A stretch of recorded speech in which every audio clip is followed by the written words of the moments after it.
মেক্সিকোর প্রাচীন নগরী তেওতিহুয়াকানের হৃদয়ে দাঁড়িয়ে আছে রহস্যময় ও মহিমান্বিত সূর্য পিরামিড।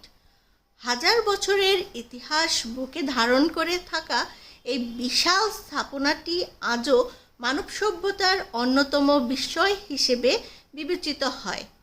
মেক্সিকো সিটি থেকে প্রায় 40 কিলোমিটার উত্তর পূর্বে অবস্থিত এই পিরামিড শুধু একটি স্থাপনা নয়, বরং এটি প্রাচীন মেসো আমেরিকান সভ্যতার শক্তি, জ্ঞান ও স্থাপত্য দক্ষতার এক অনন্য নিদর্শন।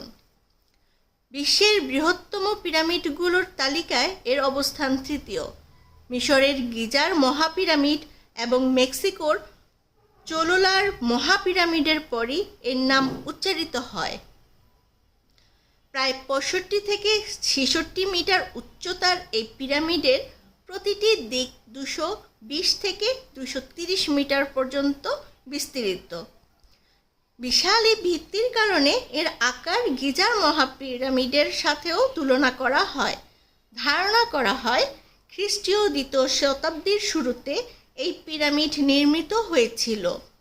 চুনাপাথর, মাটি এবং আগ্নেয়শিলা তেজন্তলে ব্যবহার করে তৈরি করা হয় এই বিশাল স্থাপত্যকর্ম। এর বহু স্তর বিশিষ্ট সোপান আকৃতির নকশা একে অন্য সব পিরামিডের থেকে আলাদা করেছে। একসময় পুরো পিরামিডটি উজ্জ্বল রঙিন প্লাস্টারে আবৃত ছিল, যা সূর্যের আলোয় ঝলমল করত বলে ধারণা করা হয়।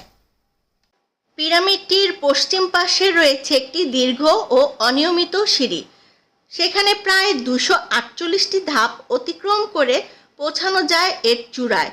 চূড়া থেকে পুরো তেওতিহুয়াকান নগরীকে দেখা যায় এক অপূর্ব দৃশ্যে।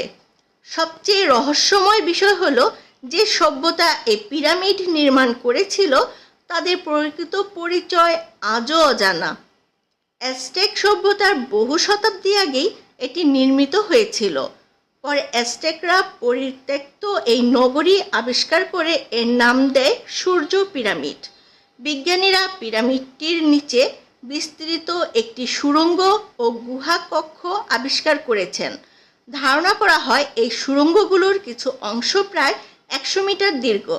এসব সুড়ঙ্গে পাওয়া গেছে বিভিন্ন নির্মাণ সামগ্রী ও প্রত্নবস্তু, যা প্রাচীন নির্মাণ কৌশল সম্পর্কে গুরুত্বপূর্ণ তথ্য দিয়েছে গবেষকদের।